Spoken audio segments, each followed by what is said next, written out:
Right, good morning. Thank you very much to Chris and Derek and Centre for Population Change for the invitation here today. Well, I've not got a lot of time and want to jump straight in. I mean, at the risk of being bombastic, I thought we'd better take a look at Nigel Farage's and UKIP's latest campaign poster. This was launched yesterday with turned out very unfortunate timing.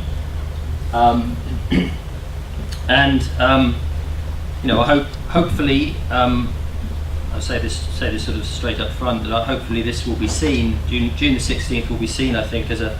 hopefully as a low point, in the future as a low point of this particular kind of political campaigning that we've become very familiar with in British politics recently. But I want to use this as a starting point for our reflection. Let's have a quick look at this particular image. I mean, it doesn't take an extremely complicated post-structural or decolonial theory of anti-racism to work out what might be going on in this kind of image. Obviously, there's a series of issues here to do with the way in which the crisis in the Middle East is being blamed on the EU. Let's just look again at the language. We must break free of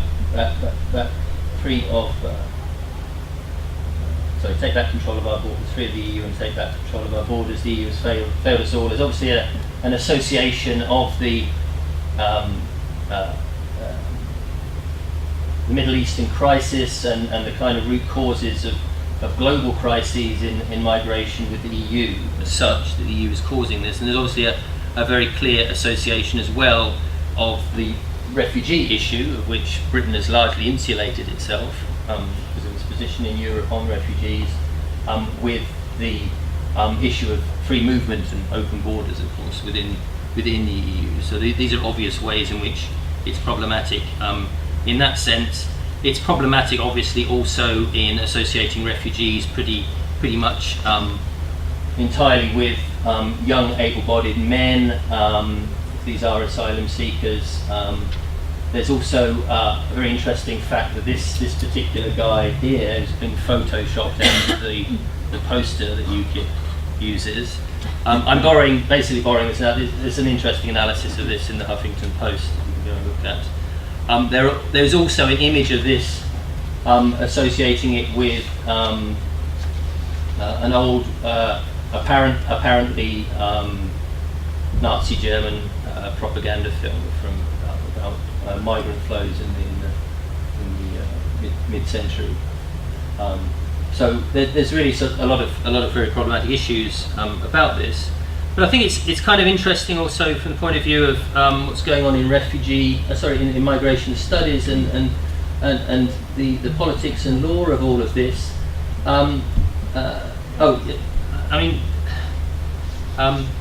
Before I tell you why I put on Mikhail Baryshnikov, I also wanted to say that Bridget Anderson is doing a very fine job currently in analysing these sorts of images in her work, in terms of the relation of the obvious dehumanizing types of images, but also the association with a lot of the migration crisis with a lexicon and an evocation of issues to do with effectively insects and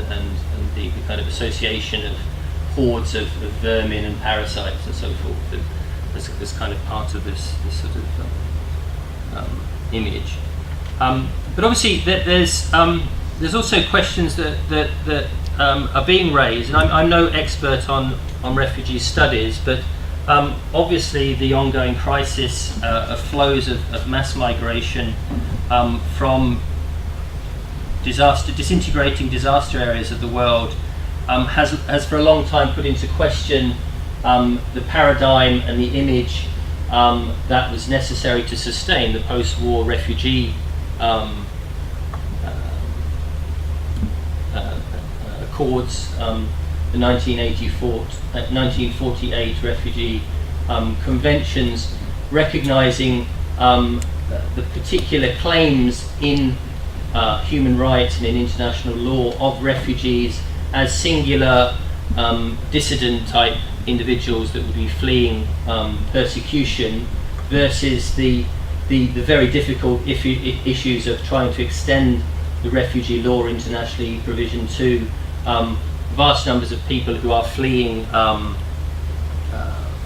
disaster areas, fleeing danger areas and zones, and often massively desperate and difficult circumstances, but which do not fit this particular sort of individualized paradigm of the deserving refugee. So this is an ongoing crisis, I think, that's worth noting in terms of refugee law and the ongoing debate about whether or not the transformation of refugee law would also lead to a diluting or a problematic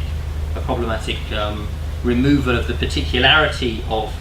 refugees and asylum seekers as having certain sorts of claims to movement internationally. And what I want to also sort of suggest about this is that the necessary move that I think has to go on back in our minds to take us back to a logic where the negative, the positive association with protecting refugees and the negative association with hordes of apparently economic migrants who are trying to use these channels to get into the West needs to be rethought again in terms of positive arguments about economic migration. We're never ever going to get to a feasible, sustainable, humane and properly redistributory approach to migration internationally without some sort of serious thinking again about a plausible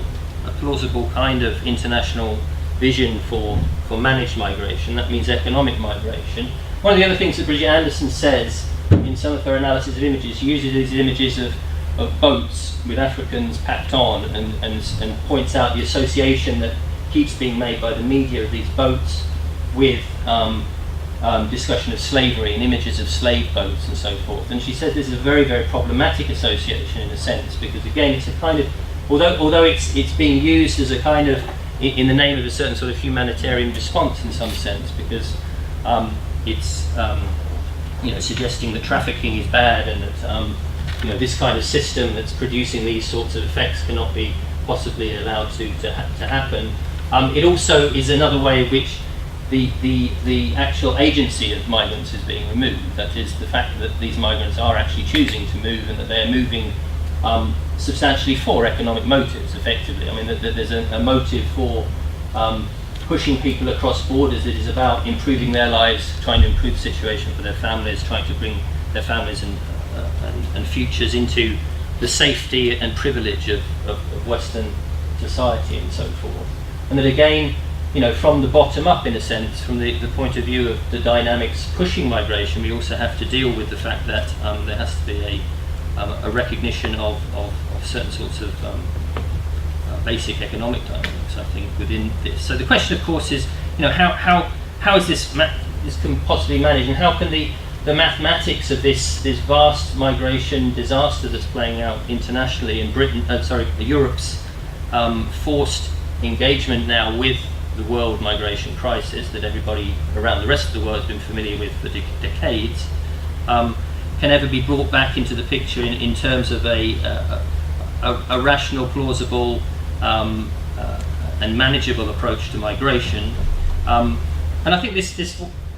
in other words,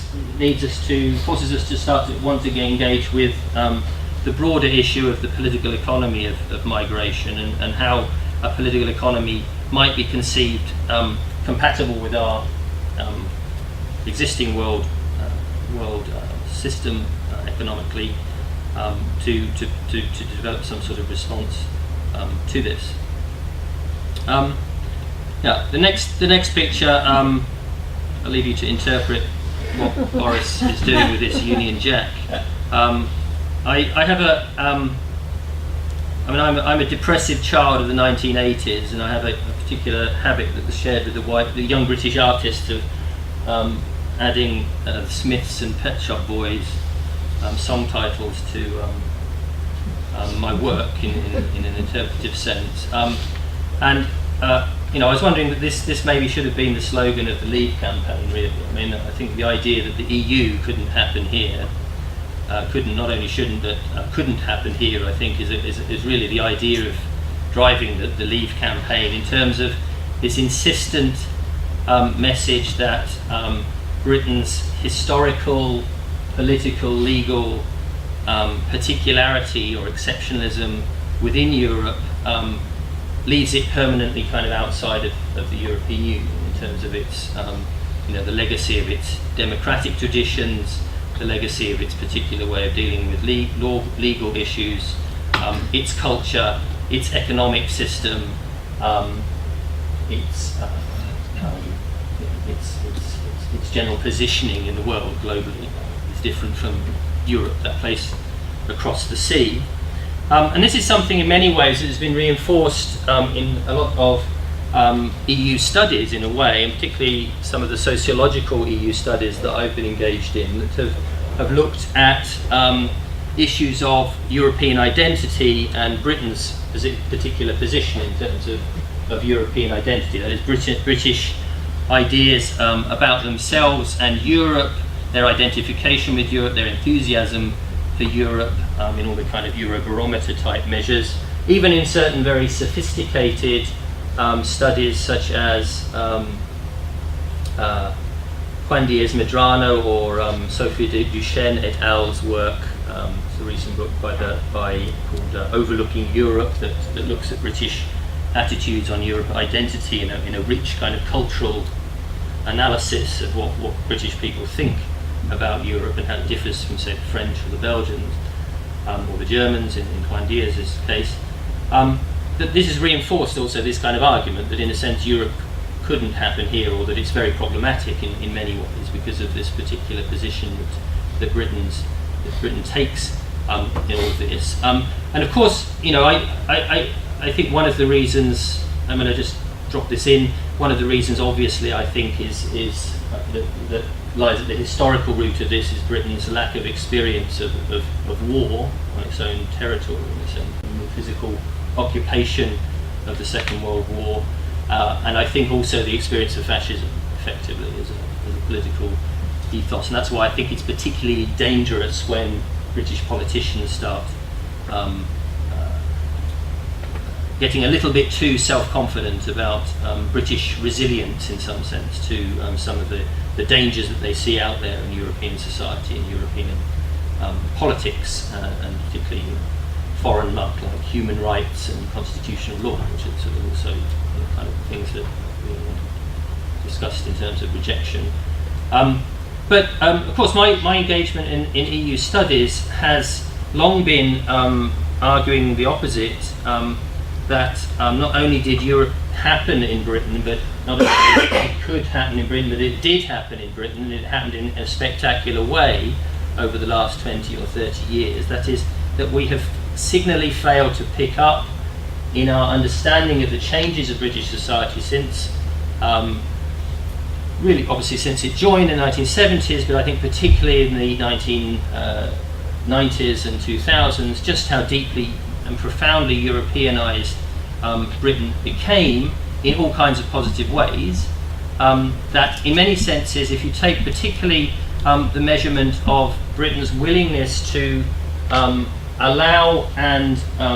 into the country and give a fair and equal position in the country large numbers of fellow European citizens in the country, it was in some sense the most highly Europeanized country. It was a country that was the most Europeanized labour market, the most Europeanized location for mobile European citizens, who were of course a particular sort of ideal population of the EU. As we know from Michele's work and others' work,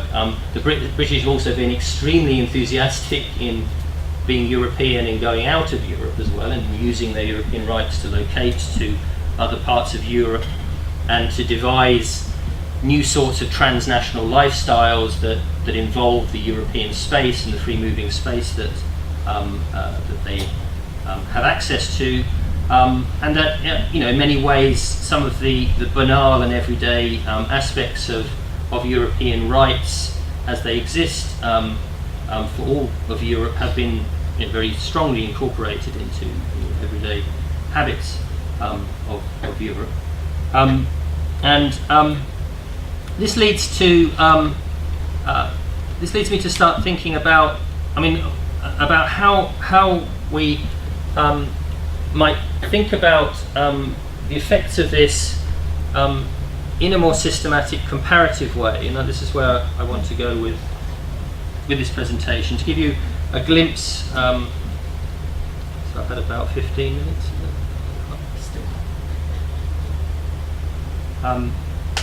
To give you a glimpse of how we might put our finger on the degree to which Britain has or did become highly Europeanized in this sort of sense of conforming with a particular positive vision of how the EU was meant to work, and how this in turn may provide us with clues to answer these much bigger and much more difficult issues to do with thinking about managed migration in a more positive sense. And I do this in the more recent work that I've been doing. I've been doing this by confronting head-on, I think, a tendency, first of all, I think a tendency in the critical literature on these sorts of issues to start critiquing, to automatically start critiquing the British environment, British social and economic environment as a negative image, or a negative version of neoliberalism, effectively, as a kind of British, as a Anglo, as a sort of Americanized outpost of neoliberalism within Europe, that is a wholly negative example of the potentiality of Europe. So there is a kind of a left-wing view on the EU that would see Britain as a very bad case, and therefore precisely sort of outside of the kind of vision of Europe that we should be talking about. And that also that therefore we need to start thinking about how alternate existing political economies of migration within Europe, so the British political economy of migration versus other examples of migrant economies around Europe, are dealing with this question of the necessary shift, I think, of all European societies towards becoming more inclusive and more open societies in terms of migration. But I'll kind of quickly run through reasons why this is as we start to look at some of these examples. I'll skip over this, but there was a time, this is the sort of statement that one could have picked up in the mid-2000s from the Financial Times, that sort of underlines the idea of the UK as the embodiment of European ideals rather than some sort of outlier floating off the coast of Europe. Now, so this issue about thinking about managed migration and the example of European free movement as a clue to thinking about a more humane and progressive international kind of migration regime hinges, I think, on the potentiality of this particular dimension of European free movement, which is the fourth freedom, the movement of persons, and what this has led to within the European space as a new dimension of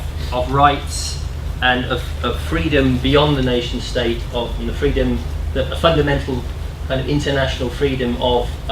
individuals to choose to move across borders. That has changed, I think, so the principle of free movement, or the principle of non-discrimination by nationality, has introduced into our conception of the world a particular dimension of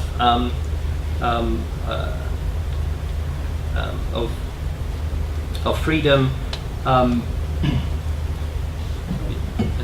It's introduced into a particular kind of potential for agency, or a particular kind of chance for migrants to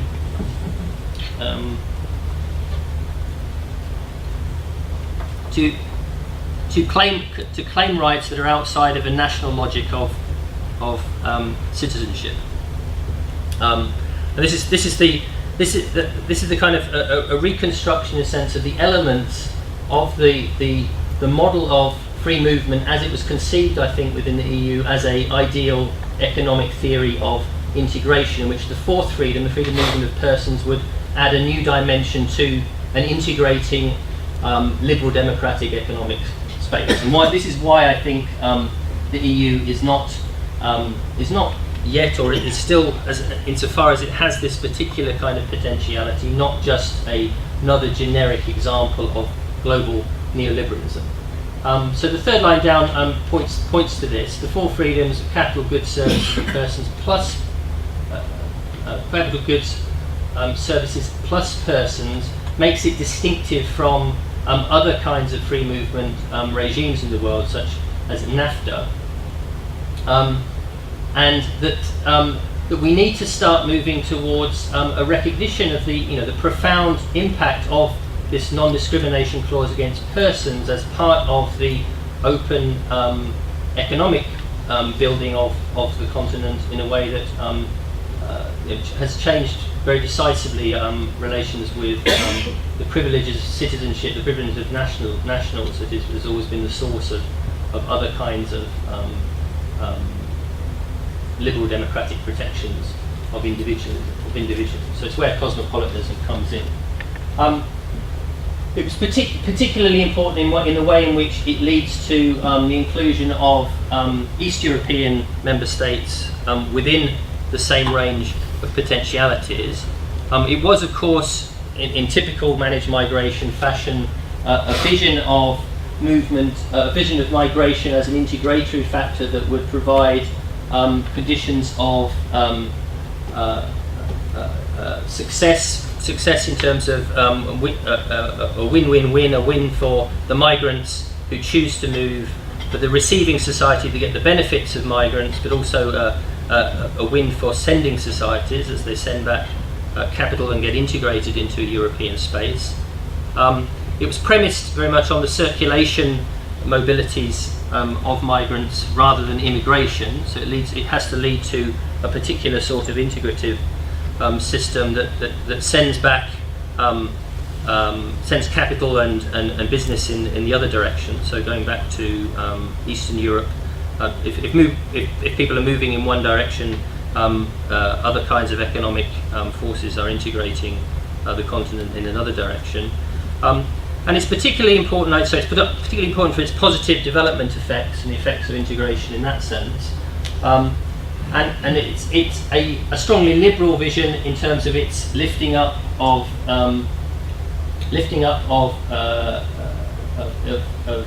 societies that are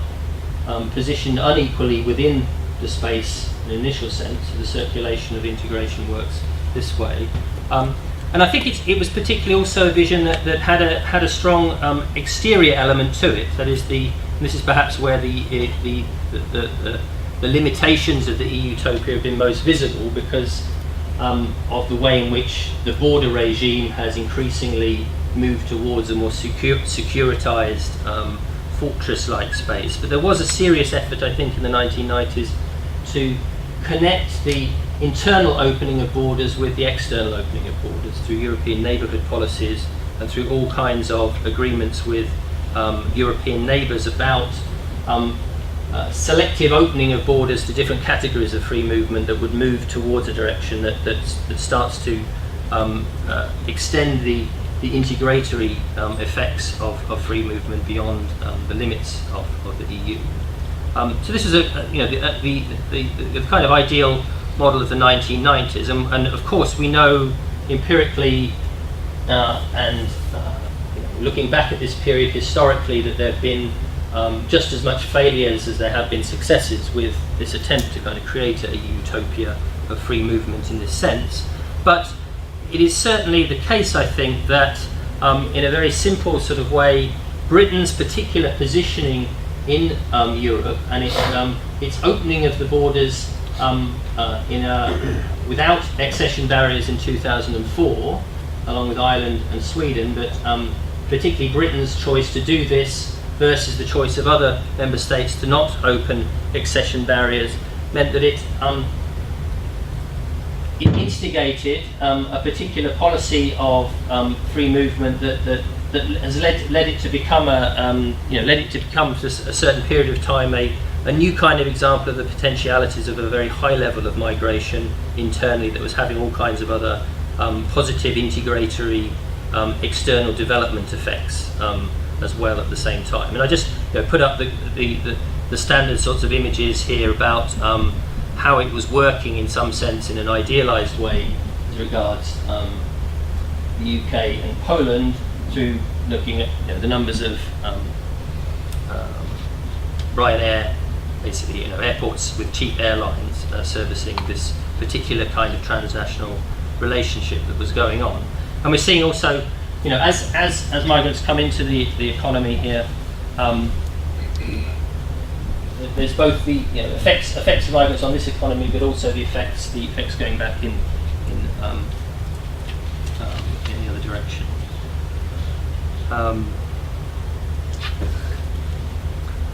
Now, I'm not going to be able to work through the arguments for the comparative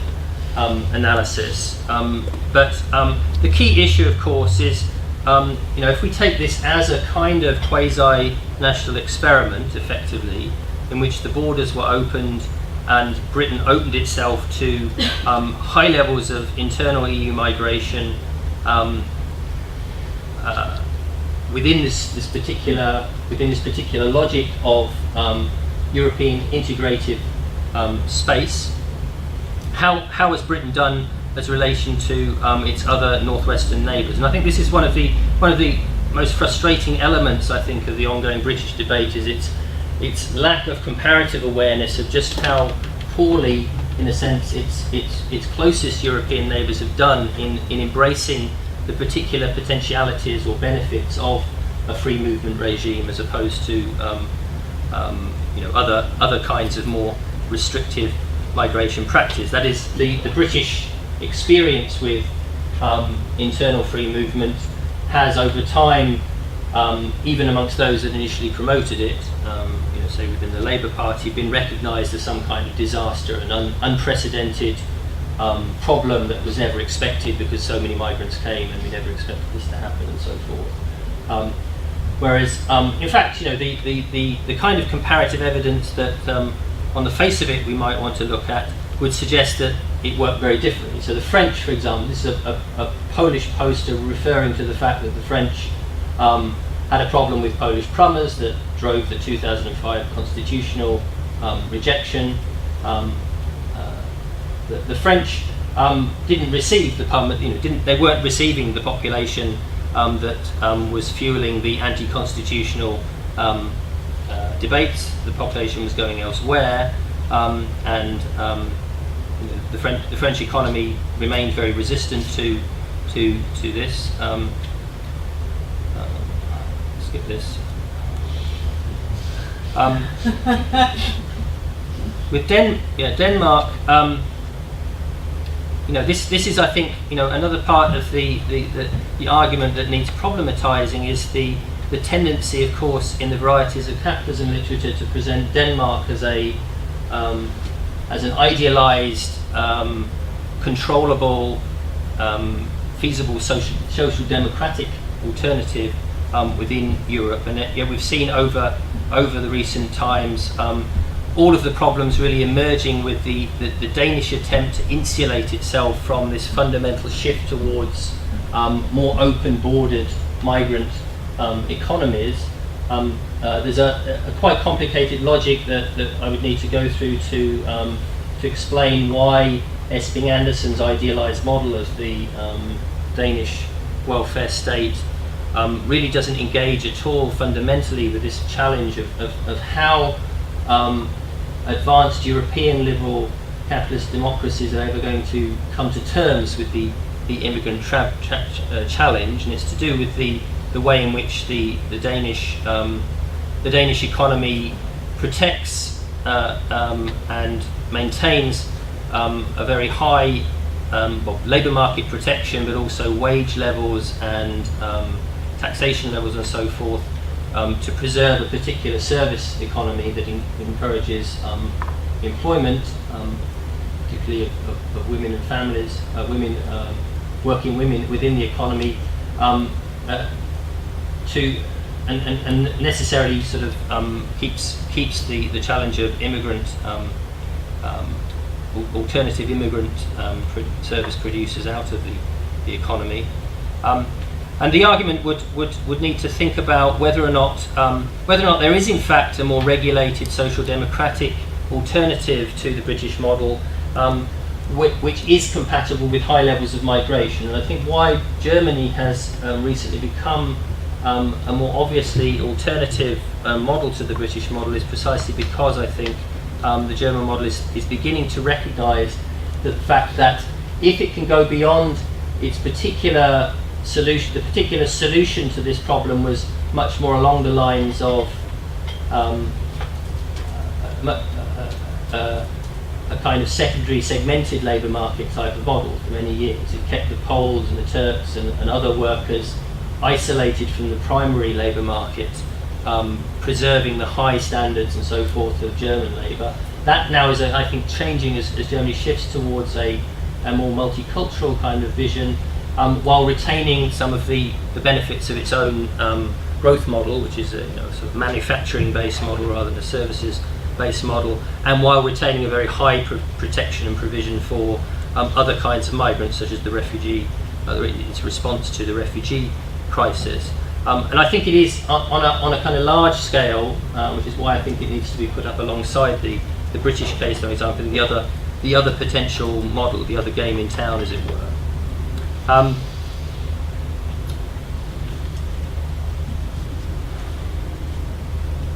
mean, I'll conclude with this slide. What I'm doing this work, so this is a taster in some sense for more systematic exploration of this question of the varieties of migrant capitalism. That I'm engaging now with a comparative labour market sociologist, Albert Varela at Leeds, and we're beginning to start looking at the kinds of systematic evidence that we would need to see in order to judge really whether or not the British, the Danish, the French, the German approaches to these questions can be seem to be successful and have potential as a kind of way of dealing with this large-scale challenge of including larger numbers of migrants in dynamic economies that actually are also able to, in some sense, preserve some of the basic standards of rights and labour market protection of the EU within a European case. Also, I think looking at so we're beginning to look at the various sorts of sources of evidence for this, these would necessitate, I think, looking at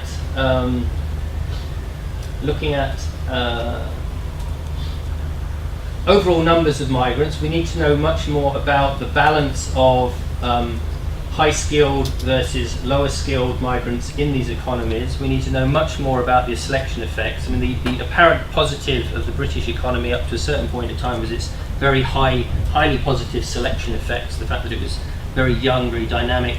highly employable migrants that were coming to the economy, and they were also, there was a huge turnover associated with this youth as they moved on.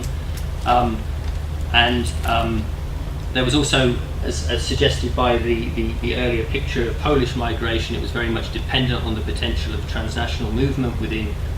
Europe. I think all of these things in the British case have shifted. They've shifted after 2008. They've shifted with changes to provisions for EU migrants in the UK, even ahead of the New Deal that Cameron has made potentially with the EU, that were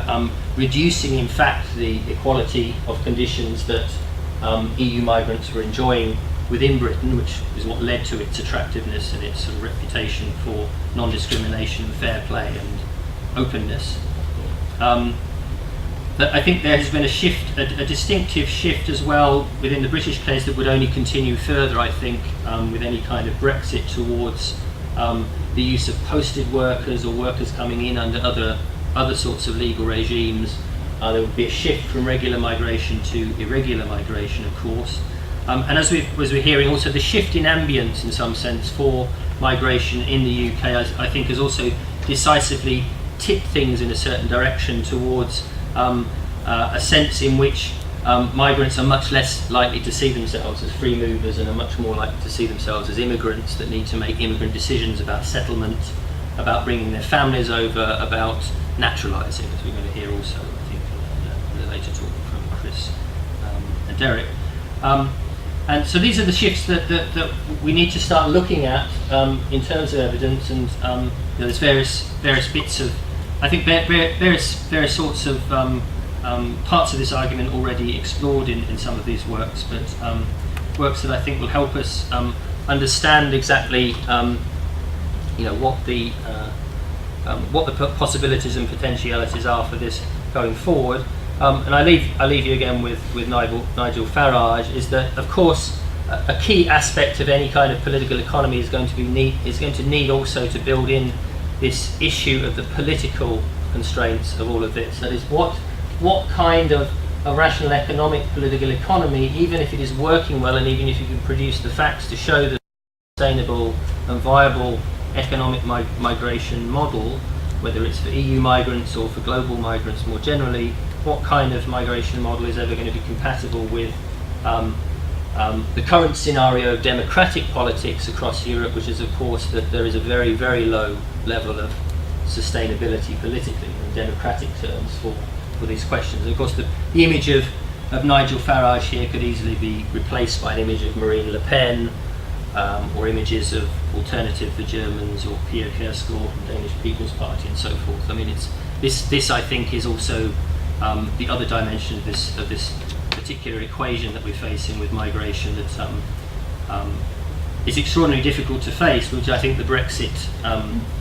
debates are giving us a huge amount of new material to reflect upon in terms of the balance